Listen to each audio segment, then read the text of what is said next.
Hall County Sports is brought to you in part by Green Ford on Browns Bridge Road in Gainesville. Check out the latest deals. And remember, when you go Green Ford. By Mountain View Auto Repair, a full-service shop for all of your automotive needs. Call Danny at Mountain View Auto Repair at 770-535-7278. And by McKelvey Road United Methodist Church. Visit us on McKelvey Road in Oakwood with 3 worship services every Sunday morning, Kids Town and adult small groups. McKelvey Road United Methodist Church is dedicated to transforming the world through the good news of Jesus Christ. And by Turner Wood & Smith, serving your insurance needs for over 100 years. Hello again, everybody, and welcome to another edition of Hall County Sports Television. I'm your host, Gary Glenn. Well, the football season is upon us. We had some scrimmage games, and one season opener for our local schools actually played over the last couple of weeks. Johnson, first of all, let me tell you about their 35-7 exhibition win over East Jackson. Kevin Hopkins and 93 yards and a touchdown for the Knights. Quarterback Chase Sims, 68 yards of total offense and a touchdown. While Josh Henderson, Eric Gallardo, and Jeremiah Bonds also scored for Johnson. The Knights then opened the regular season with a 31-3 road loss at Madison County. Knights with a problem with some turnovers, and their only score was a 37-yard field goal by Isaac Henry. And now we bring to the show Coach Jason Rockmore, the head coach for the Johnson Knights. And Coach Rock, thanks for taking time out to be with us on the show. Thank you for having me. All right, let's talk about first of all, the exhibition. It was kind of exciting there at the Dungeon, Billy Ellis Stadium there on the campus of Johnson High School. And you had some good things happen in that one. Let's talk a little bit about that first, and then we'll go to the regular season game. I think with our scrimmage, it was kind of a carryover of from our winter to our spring to our summer, and our kids were just excited to hit somebody in opposite color. To be honest with you, we did a good job as far as from execution that standpoint. I think offensively, we did a good job up front assignment wise. I think our backs contributed, ran the football pretty well, and then defensively we flew around.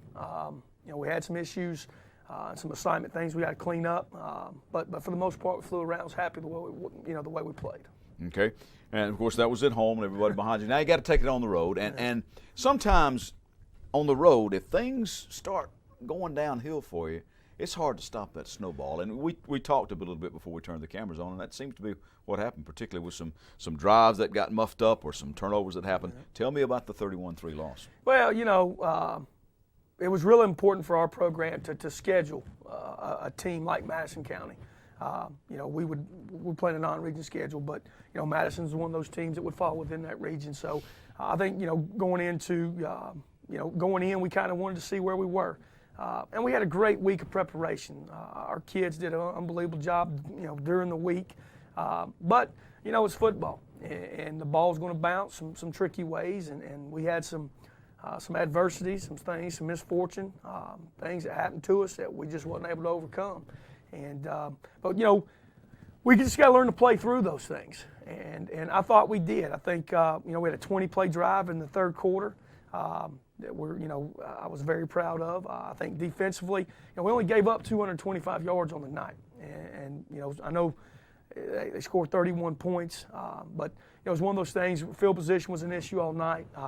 Offensively, I think we got behind the chains at times. It kind of took us out of our flow.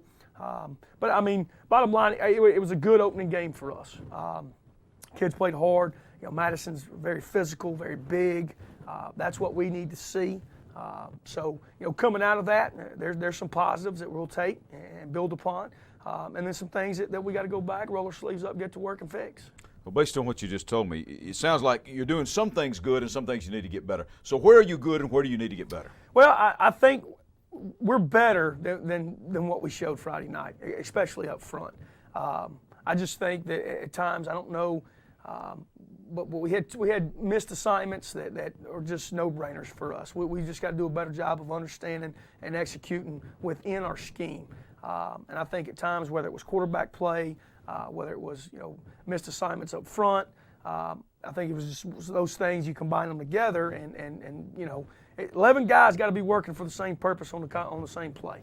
And we just had too many guys, whether it be at the point of attack or on a backside scoop or whatever the case may be. We just didn't get it done. So we're going to address those areas. But I like the physical nature of football we're playing. I think our kids are flying around. I think they're doing a great job of trying to execute what we're trying to execute in all three phases. Was impressed with the kicking game. Isaac Henry, 37-yard field goal. You know, he's been with us since a freshman, and that's the longest field goal he's kicked. So, you know, we are doing some good things. We just got to take care of the football. We can't turn the football over in key situations. And then, you know, offensively, we just got to continue to finish drives and string good series together. Not necessarily have to equal points, but win field position. You know, that's going to be huge for us. So now it's a big deal. Talk about big deal. Now it's a big deal. Battle of Oakwood, always a big deal. West Hall, the old rival there that's coming, and you got them at your place. Yeah. Thoughts on playing the Spartans? Well, you know, this is just a great week for high school football. This is what high school football is about. Anytime you can play your cross, you know, town rival, whether it be at your place or on the road, you know, the community's excited. We're doing a big community pep rally at our place Thursday night, so our community's going to come out. Our, you know, kids get excited about it. You know, we know them, they know us. You know, Coach Lottie and his staff, they do a tremendous job coming off a very successful year.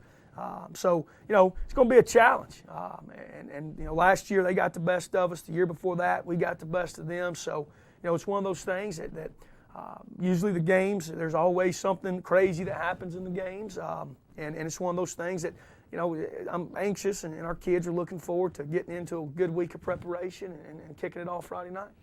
Jason Rockmore, thank you, Coach, for coming in. Good luck to the Knights. Yes, sir. Thank you.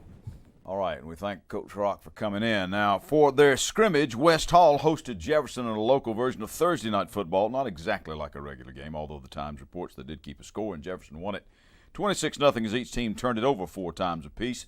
Dragons are pretty strong. They had a great win over Rabun County this past Friday night. Now, the Spartans' Jacob Miller had 2 of those takeaways against Jefferson in the scrimmage on 2 interceptions. He returned 1 inside the Dragon 5, but had much of the yardage wiped out by blocking the back call. West Hall did hold on 4th and inches, and the Spartans' Cooper Adams had a run of 24 yards. Tony Lottie and his troops then looked at what happened in order to get ready for Johnson. We came in here with a specific agenda. We scheduled one of the best programs in the state. I know they're preseason ranked very high. They won the state title 2 years ago. Coach Hall, he does a great job with the program. So I wanted to put our kids in some very uncomfortable situations, see how they would respond, see where we needed to make some adjustments going into the next 2 weeks as we prepare for Johnson and the rest of the season. Now in some other scrimmages, Lakeview led Banks County 20-7 after a half of play as well, and then the Lions will be playing at East Jackson this coming Friday. Gainesville had 6 people score in a 47-21 preseason win over White County. Chris Purd had 2 scoring scampers from 3 and 42 yards out, and Mikey Gonzalez went a little over a quarter at quarterback and was 11 for 13 for 121 yards and a touchdown toss to Rodney Lackey. Masai Dorsey threw a score to Rodarius Timmons, and Clay Harris also scored, and backup quarterback Marquise Jackson tossed a scoring pass to Kadarius Smith. The Red Elephants will open their regular season at Grayson this Friday. Jeremiah Goss had almost 200 yards in only a couple of quarters as Flowery Branch led Mountain View 24-13 in the second half, played under more or less practice conditions. Chestatee hosted East Hall for a scrimmage taken by the Vikings 28-21. The War Eagles suffered another loss as well when highly recruited lineman Matthew Pruitt went down with a knee injury, and that's just not good. East Hall quarterback Devin Watson was 14 for 23 for 261 yards and 3 touchdowns. 2 of those to Jacques Ash for 60 and 85 yards, the other to Deion Ellison. Jacquin Hopkins had an interception in the end zone for East Hall, and Chris Pierce had a pick and a score for Chestatee. Logan Cates led the War Eagle rushers with 75 yards on the ground, and Chestatee will be hosting Flowery Branch Friday in the Battle of the Birds to open the season for real. East Hall will be at Wesleyan, and then one other game, Riverside, is at Fellowship Christian. High school football getting into full gear now. Well, I'm back with a volleyball report in just a moment. We're back here on the set of Hall County Sports Television. Joining us now is Rob Bruce, the pastor at McEver Road United Methodist Church, where we have our studios here at Hall County Sports. And Rob, today we'll talk a little bit about missions. That's right, Gary. You know, recent research has shown that the reason 30-year-old and unders don't go to church is because the church is not really doing what it's supposed to do. Not all churches are that way, and McEver especially is not that way. In fact, I just returned from a week Redbird Valley, Kentucky, which is the poorest county in the country, where we just sent a team of 17 people up there to work and help those people there. But we do a lot of local things too. Good News at Noon. We've adopted a local nursing home. We provide a ministry to the international students at Brenau University and some other things like that. And if that is an interest to you, that you want to get outside the walls of the church and do what Jesus said to do for the least of these, well, we've got a place for you here. All right. Rob, thank you very much for coming in. We'll see you in church on Sunday. See you Sunday, Gary.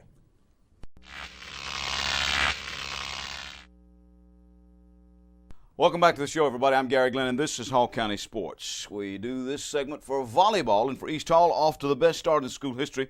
Allison Seegers recorded 24 service points, 15 digs, 12 aces, 11 kills, and an assist in wins against Jackson County and Gilmer, and a loss to Flowery Branch. Cassidy Shockley tallied 30 assists, 10 aces, 7 digs, and 2 kills for the Lady Vikes, while Savannah Lindsay had 33 digs, 3 aces, and a kill. East Hall then beat Madison County and Johnson, but lost to East Jackson. Seegers had 30 service points with 21 aces, 14 kills, and 3 digs. Shockley scored 13 points on serve with 37 assists, 9 digs, 9 aces, and 5 kills. Minette Maldonado chipped in with 16 service points, 12 kills, 8 aces, and 4 digs. Then the Lady Vikings claimed a tournament title just this past Saturday at Walnut Grove High in Loganville, winning 6 matches and going undefeated. Lady Vikings went to 17-2, beat Madison County, Salem, Cedar Shoals, Stockbridge, Monroe area, and Madison County, all but the last match in straight sets. Jessica Camille had 28 points on serve with 12 aces, 9 kills, an assist, and 7 digs to help lead the Lady Vikings to the title. Maldonado had 19 points on serve with 6 aces, 22 kills, 5 assists, and 17 digs. Ashley Burnett racked up 50 points on serve with 26 aces, 7 assists, 8 kills, and 26 digs. Emily Roberts had 35 kills, 2 assists, 6 digs, and 2 blocks. Seegers added 35 points on serve with 23 aces, 25 kills, 3 assists, and 30 digs. Savannah Lindsay with 27 points scored on serve, 3 aces, an assist, and 78 digs. And Shockley scored 34 points on serve with 18 aces, 15 kills, 13 digs, and 81 assists. Some gaudy statistics, and joining us now on the show to talk about that is Ted Deppy, head coach for the East Hall Volleyball Girls. And Ted, first of all, congratulations. I know you went 14-0 to start the season off last season, then hit a little bump in the road. Now it's 17-2, and what, 2 tournament titles? Just one tournament title. One, yep. Okay, but you did have a date where you played and went 5-0 on a Saturday, Yes, true, yes, right? at East Side, Okay, Yes. well, tell me about, as I said, gaudy statistics. I mean, I rattled off lots of names and lots of numbers, but the thing that you take away from all of this is the fact that you're racking up some pretty impressive stuff. Tell me about your team. Well, this year, different from in years past, I have 6 players, 7 players on the floor at all times that can contribute, and they've all worked hard. They have, put in the work this summer, and as you can see, just from reading the stats, serving is our key. Serving is what helps us in a lot of matches get out of some difficult places. Right now, we actually have the top 3 girls in the state as far as rankings go. Allison Seegers is number 1 in state in aces, and then Ashley Burnett and Cassidy Shockley, respectively, are 2 and 3 in aces in the state. So we're serving the ball well, and they're having fun playing. Well, Ted, you knew you were going to have a pretty good team after coming off of last year. I mean, as you said, I guess one of the things that leads to a good team in a sport like volleyball is the fact that they kind of know one another. Now, it's like basketball. You kind of know where you are on the court, know what to expect, so it's not a surprise when you're setting somebody up. Right. Yeah, these girls, all of my starters, except for Minette Maldonado, have played together for at least 3 years. They played club volleyball together, so they all know each other very well. And I've used the word family to describe this team. I mean, they are best friends on and off the court. They all get along really well, and I think that's a lot that's helped us this year as well. What's the makeup of the team this year as far as your seniors, juniors, sophomores, and so forth? Well, I have, as far as starters go, I have 3 seniors on the floor, 2 juniors, and a sophomore. And then my libero, Savannah Lindsay, is a senior, so she's on the floor as well. But next year, I'll only have 4 returning players. Out of the 11, I do have 7 seniors. Well, that's a good and a bad thing, huh? Oh yeah, yeah it is. Yeah it is. I mean, you got the experience this year. So, how hungry are these girls to make a pretty good run in the postseason? They are determined. I do not have to motivate them. I mean, they on days off when I'd want to take a day off in the summer, they'd want to practice, and there's no motivating them. They're ready to go every day, and I never have to worry about where they are mentally. They're ready to step on the floor and play well. What's the makeup of the region? It has changed somewhat since last year. Yeah, we of course it's East Hall, West Hall, Lumpkin County, and Fannin County. So right off the bat, all 4 of us qualify for the state tournament. Mm-hmm. Of course, our goal is to win a region championship, which will be the first in school history. But we've got some good teams in the region, and we've never played Fannin County, so we don't really know what we're getting into there. So who's the powerhouse in the region? Would you say you're the favorite? Right now, I mean, we're 17-2, and Fannin County has only lost 3 times this season. So, again, like I said, we've never seen them. So, West Hall is fairly young. I predict that she will be better by the time we play in region. And then Lumpkin County has always been scrappy. So, I think it's up in the air, and we just have to go out there and play. Where are you pretty good, and where do you need to improve to take it deep into the playoffs this time? Again, serving is that's our thing, and I think our girls rely too much on the serve because this is the most dominant serving team I've ever coached. Offensively, we've got to get better. We're running offense about 35 or 40% of the time. I'd like to be in the 60-70% range with offense. Defensively, we're pretty good, but again, defensively, we can always improve. Well, in almost every sport, defense is what you hang your hat on, huh? Yes. Yep. So now you think you're going to have to turn it up a little bit then on that area to make a run deep into the state playoffs. Oh yes. You know, once you get into the state tournament, you're going to have teams that are going to serve well, they're going to hit well. So defense wins championships. I've been watching the papers and reading about you and talking to you now for 2 or 3 years, and some of these names just keep jumping out at me. You know, there's people that you really hang your hat on, aren't there? People who are leaders on this team. Yes, definitely. Tell me about some of those. Allison Seegers is one of our captains. She's just a great all-around kid. She does it in school. She's been a leader for a couple years, not a captain. You know, she is leading the team in service aces. She's second in the team on keels. Emily Roberts is another one. She's a senior. She stepped up her game this weekend. Had 35 kills this weekend. Cassida Shockley is my setter, and she actually went down in the second match on Saturday and couldn't even walk off the floor. Just bound and determined to get back up and play, and she couldn't even hardly walk out of the gym on Saturday night when we finished. And just that determination to get out there and do what she needed to do for her team. You know, and it's, you know, those 3 are 3 of the tops. Savannah Lindsay, my libero, she was sick Saturday. You know, she ended up with 81 digs. She wouldn't come off the floor. So they're really tenacious. They're bound and determined to get out there and be successful. So it takes every girl on the team to be successful, and I'm proud of every one of them. All right. Well, Ted, thanks for coming in. Good luck to the Lady Vikings down the road. All right. Appreciate it. All right, Ted Dippy, head coach of the East Hall Lady Vikings. Mountain View Auto Repair is your local full-service auto repair shop. Trusted with your vehicles for over 20 years, our experience will ensure that your vehicle will stay well-maintained year-round. You can trust our experts in everything from transmissions to brakes to engine repairs and oil changes. So visit owner Danny Hammock and his staff of professionals at 3365 Mountain View Road in Gainesville, or give them a call at 770-535-7278. That's Mountain View Auto Repair for your complete auto service. We are back. I'm Gary Glenn. This is Hall County Sports. Now, as all of the high schools get their sports seasons underway, so do the colleges and universities. Here to talk about that on the local front is Burnell University Athletic Director and head soccer coach Mike Lockstamper. We've had him on the show quite a number of times before. Mike, welcome back. Thank you. It's great to be here. I understand that you occupy, as we said, 2 hats, the AD and the head soccer coach, and you said you opened your soccer season actually already. We just opened last Saturday, so had a thriller over at Allen Creek Soccer Complex. Came out with a tie, so we'll take it, but would have preferred to win. But team played really well. I was impressed with them. We've got some new players out there. They're playing really well. We just came off a great preseason. We have a tough schedule this year. We play 5 top 25 teams, and the rest are in the probably top 30 somewhere. So it's gonna be challenging, but I'm excited about it, and the team is as well.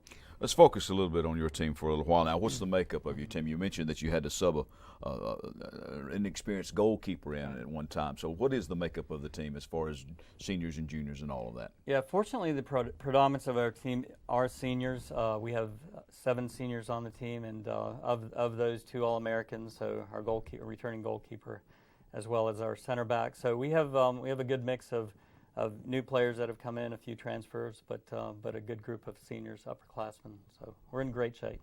Name me some names. Who are people that are going to be your leaders, providing you leadership both on and off the field? Well, certainly Tori Brown is our returning goalkeeper starter for 4 years. This will be her fourth year. Tremendous athlete and player. Certainly the team looks to her for leadership, as a goalkeeper. But then Elizabeth Campbell, our center back, tremendous defender, and once again an NAI All-American last year. So those two, Jenny Nibbs, one of our forwards, one of the conference and the national assistant leader in assists last year. Vanessa Alexander, left flank player, very talented, very gifted, very fast. And then probably Kayla Madison, who's from here in Gainesville. Yes.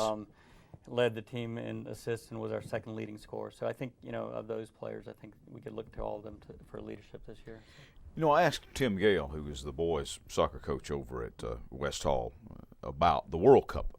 And Dr. Gale says, you get a little bit of a boost and interest coming off that, almost like the Olympic sports in an Olympic year. Do you find that to be the case here in college soccer? Sure, absolutely. I mean, anywhere where there's a big tournament going on, people are watching, and obviously a lot of our team spent the summer watching those games and are inspired by it.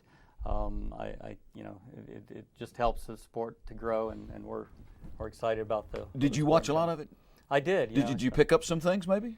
Well, certainly, you get a chance to watch some professionals do what they do, and there are things that you want to try to mimic with your own team. So, yeah, definitely there's some things we'll try to do on our own squad. What does the league look like, your conference this year, Mike? Well, it looks strong. We have William Carey University that's ranked in the top 10. We have University of Mobile that's ranked nationally, both national conference, NAI national tournament competitors last year. So I think we have a lot of parity, though.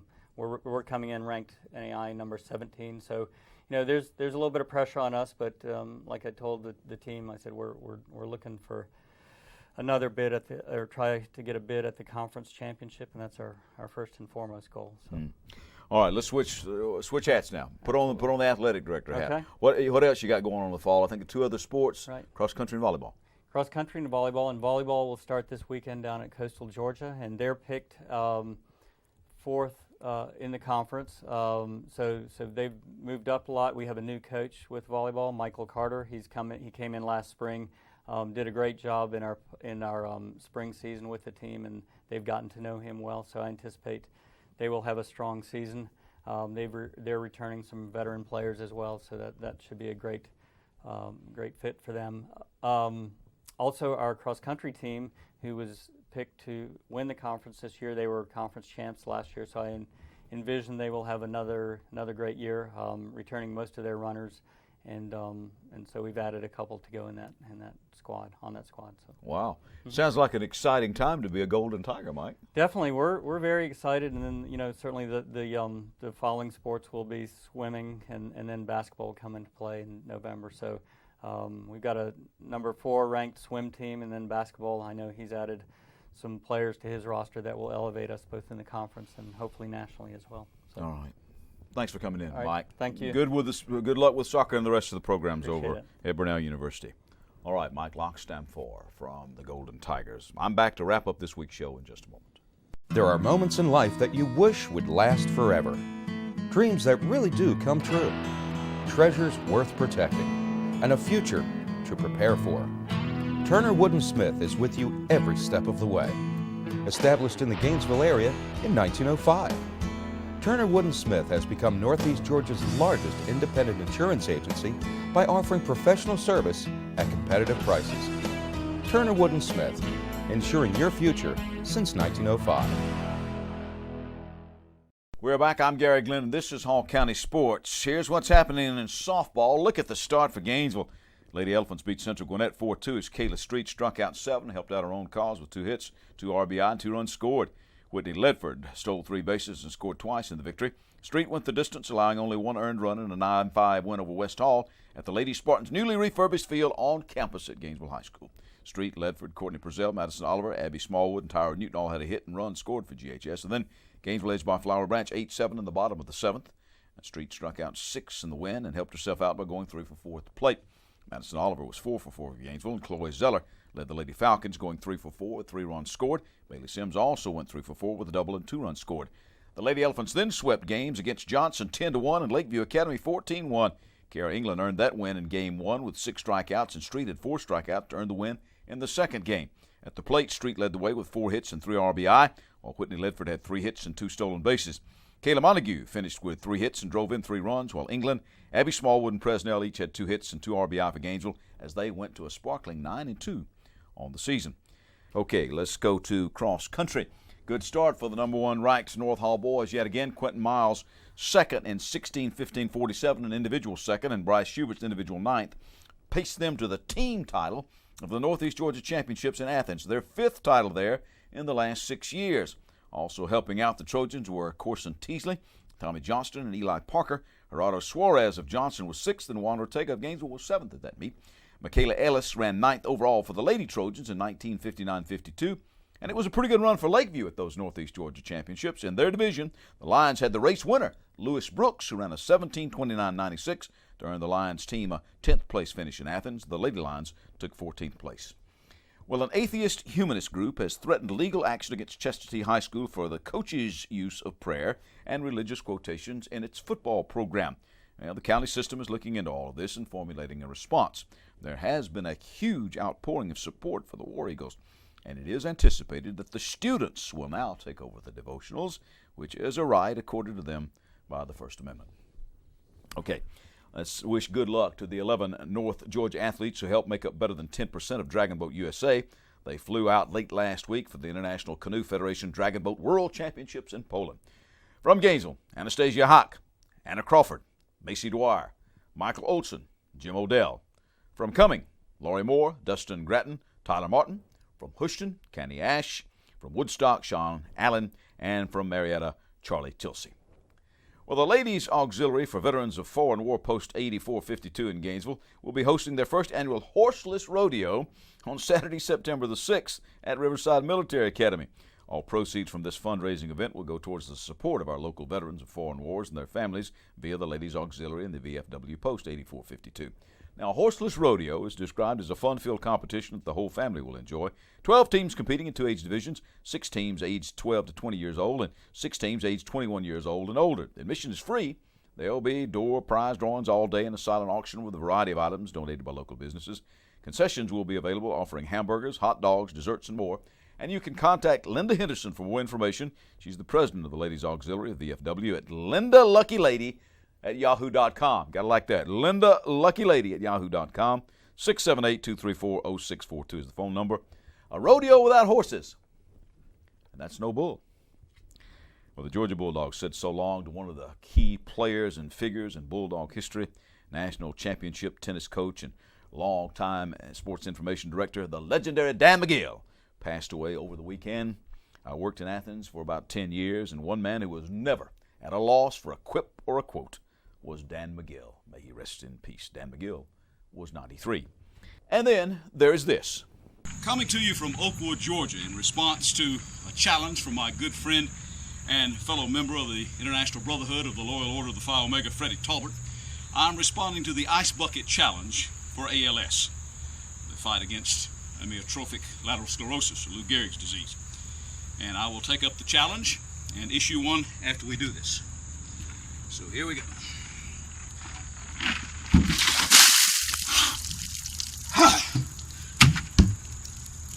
And that's the way you do that.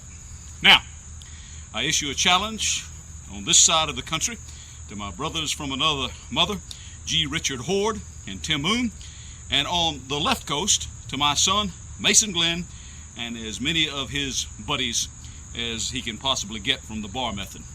This is in honor of my Uncle Broughton Neighbors and my good friend Don Baker, who passed away after a struggle with ALS. The challenge is on you now, guys. Well, all this pouring ice water over your head is kind of silly, I suppose, but the fundraising for ALS has been enormous. Make your contribution soon. That's our show for this week. I'm Gary Glenn, Hall County Sports.